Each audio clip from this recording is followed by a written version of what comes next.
Assalamualaikum warahmatullahi wabarakatuh, sahabat geografi dimanapun berada ya. Ketemu lagi dengan pembelajaran geografi ya. Tentunya masih di channel Geografi Asik ya. Nah, pada kesempatan ini materi yang akan kita bahas adalah tentang tenaga endogen. Nah, tenaga endogen ini sahabat adalah salah satu tenaga geologi ya, tenaga pembentuk muka bumi. Nah, apa sih itu tenaga endogen dan apa sih macam-macam ataupun jenis-jenis daripada tenaga endogen tersebut ya. Oke, kita langsung saja sahabat ke materi ya. Namun sebelum ke materi, kita harus tahu dulu tujuan pembelajaran dari materi ini. Tujuan pembelajarannya adalah peserta didik dapat menjelaskan pengertian tenaga endogen dan dapat menjelaskan serta menganalisis proses tektonisme, vulkanisme, dan seisme. Ya. Sahabat, ini adalah materi pembelajaran yang akan kita bahas nanti ya. Yang pertama tentang tenaga endogen, tektonisme, vulkanisme, seisme atau gempa bumi.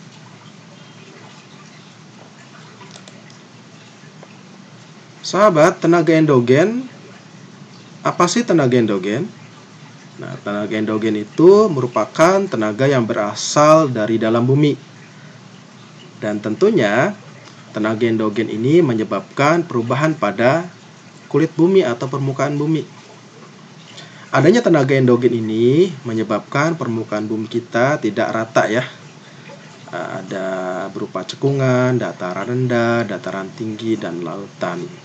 Nah, sahabat, perlu diingatkan kembali bahwa tenaga endogen itu meliputi ada namanya tektonisme, vulkanisme, dan seisme ya.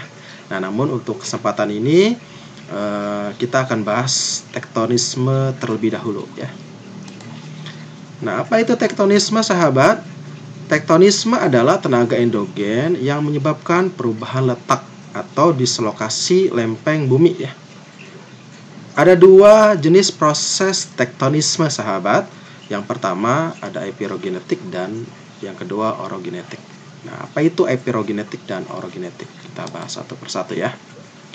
Nah, epirogenetik ini adalah suatu proses gerakan ya, naik turunnya permukaan bumi yang disebabkan oleh gaya endogen ya, dengan arah pergerakan secara vertikal dan berlangsung dalam wilayah yang luas dan waktu yang lama. Nah, gerak epirogenetik ini dibagi menjadi dua berdasarkan arah pergerakannya, ada yang positif, ada yang negatif. Nah, epirogenetik positif itu apabila daratan mengalami penurunan sehingga permukaan air laut terlihat lebih naik.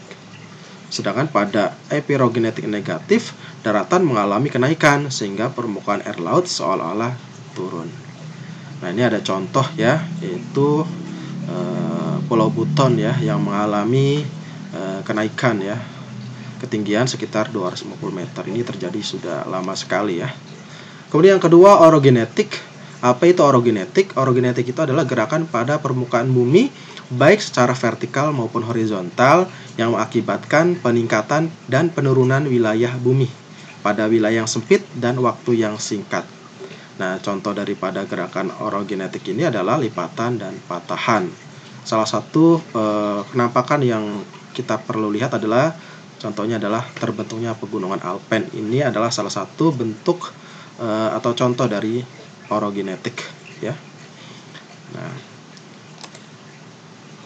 Nah, orogenetik tadi ada tentang naik dan turunnya daratan ya. Di sini sudah terlihat ya. Jika air laut turun, maka ini bisa dikatakan sebagai epirogenetik negatif. Jika air laut naik, maka bisa dikatakan sebagai epirogenetik positif. Nah, ini tebing pantai juga salah satu contoh dari proses epirogenetik ya. Nah, ini orogenetik ya. Adanya patahan, lipatan ya. Nah, ini ada. Nah, tentunya terbentuknya patahan, lipatan ini adalah sebuah fenomena ya, yang disebabkan oleh dislokasi lempeng ya, baik yang disebabkan oleh proses konvergen maupun divergen ataupun transform ya. Nah, di patahan ini ada bagian atas, ada bagian bawah. Namanya horst, ini bagian atas, dan bagian bawah graben. Sementara di lipatan sebenarnya ada bagian atas bawah juga, ada antiklinal dan sinklinal ya. Nah, sahabat, demikian materi tektonisme yang bisa saya sampaikan. Semoga bermanfaat untuk materi berikutnya, yaitu vulkanisme ya. Saksikan di video berikutnya. Sekian, assalamualaikum warahmatullahi wabarakatuh.